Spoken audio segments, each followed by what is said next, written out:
sallallahu Muhammad. Assalamualaikum warahmatullahi wabarakatuh.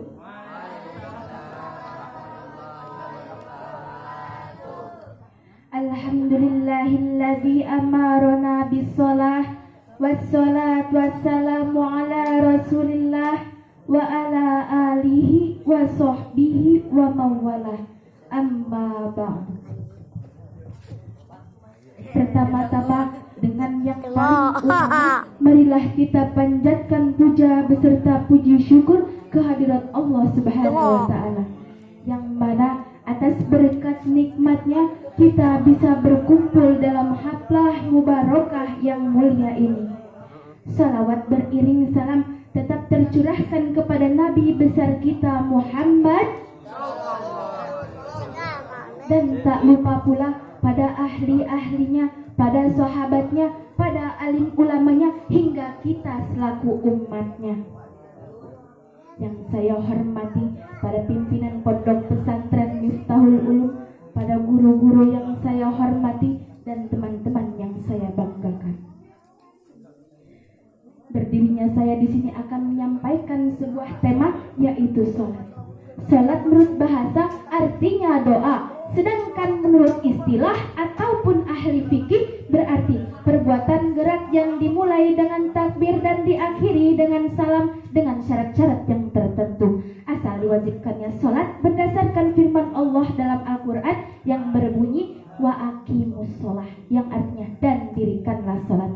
Ayat tersebut memerintahkan untuk memelihara sholat. Hadis yang menyebut tentang keharusan sholat itu banyak sekali, dimulai dengan penyebutan waktunya, sebab mengetahui waktu itu penting sekali. Dengan masuknya waktu, sholat diwajibkan berdasarkan firman Allah dalam Al-Quran yang berbunyi,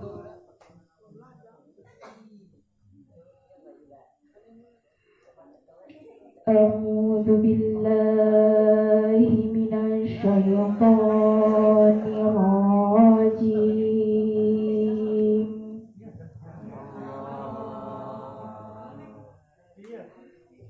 Bismillahirrahmanirrahim.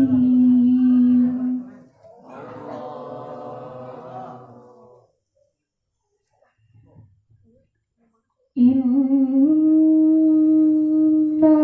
sholata kanat 'alal mu'minina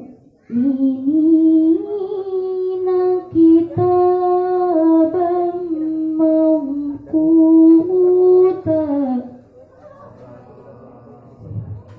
yang artinya sesungguhnya sholat itu adalah fardu yang ditentukan waktunya atas orang-orang yang beriman. Nabi bersabda, yang artinya Jibril mengimamiku di rumah 2 kali. Ia sholat duhur bersamaku ketika matahari condong ke barat sedikit. Ia sholat asar ketika matahari sudah sama dengan bendanya. Ia sholat maghrib ketika orang-orang yang berpuasa sudah berbuka. Ia sholat isya ketika mega awan merah telah hilang. Ia sholat subuh ketika orang-orang yang berpuasa sudah tidak boleh makan dan minum. Yang pertama, saya akan menjelaskan tentang syarat wajib sholat. Syarat wajib sholat yaitu ada 3 macam. Yang pertama Islam, yang kedua balik, yang ketiga berakal.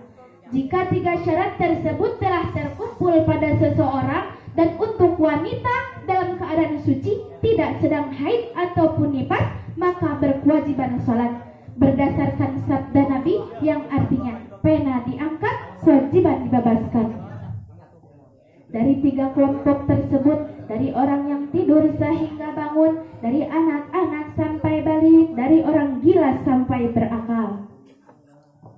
Bahkan di zaman sekarang ini banyak sekali orang-orang yang sudah lupa mengerjakan ibadahnya. Karena apa? Karena banyak sekali alat-alat elektronik yang canggih yang membuat para anak muda di zaman sekarang, bahkan orang tua yang sudah lupa dalam mengerjakan kewajibannya masing-masing. Contohnya seperti handphone yang sudah membuat para anak muda bahkan orang tua yang sudah lupa mengerjakan ibadahnya. Untuk anak muda dan untuk anak remaja dan anak-anak sudah lupa mengerjakan ibadahnya karena apa? Karena banyak sekali godaan-godaan yang mengotori otak mereka. Contohnya seperti apa? Permainan game. Contohnya seperti apa? Mobile Legends ataupun sering disebut dengan FF, Free Fire yang disebut dengan Tetarima. Bahkan ada yang sampai gila karena permainan tersebut. Bahkan ada yang saat koma di rumah sakit, ia masih dalam keadaan permainan tersebut. Jika sedang memainkan permainan tersebut susah ditanya betul, susah diajak bicara betul, susah diperintah orang tua betul, bahkan susah untuk mengerjakan ibadahnya masing-masing betul. Alhamdulillah min dzalik.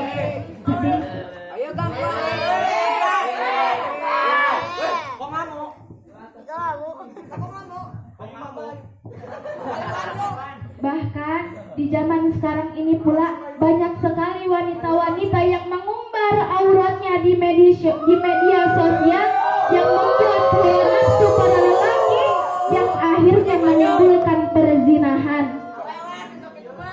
Bahkan di zaman sekarang ini pula banyak sekali wanita-wanita yang tertutup auratnya, menggunakan cadar, menggunakan baju yang panjang, menggunakan rok panjang, tapi ia masih bergoyang-goyang di depan kamera dengan menggunakan aplikasi TikTok. Abi mante, TikTok, woi, TikTok. Kita kedengaran. Bahkan untuk para orang tua di zaman sekarang sudah lupa dengan mengerjakannya karena adanya alat-alat elektronik yang canggih yang membuat anak muda dan orang tua lalai dalam mengerjakannya. Untuk para orang tua banyak sekali hubungan suami istri yang hancur karena berselingkuhan, berzinah dengan istri orang. Itu semua karena apa? Karena banyak sekali aplikasi-aplikasi yang sudah mengotori otak mereka. Seperti apa? WA, Facebook, Instagram, BBM, dan masih banyak lainnya. Dan bahkan untuk para wanita yang awalnya memakai cadar, terbuka cadarnya. Yang awalnya memakai jilbab, terbuka jilbabnya. Bahkan ada yang awalnya memakai cadar, lama-lama membuat para lelaki melingkar. Na'udzubillahi min dzalik. Mungkin cukup sekian yang dapat saya sampaikan. Terima kasih atas segala kekurangan. Wal afu minkum, usikum wa nafsi bitaqwallah. Wassalamualaikum warahmatullahi wabarakatuh.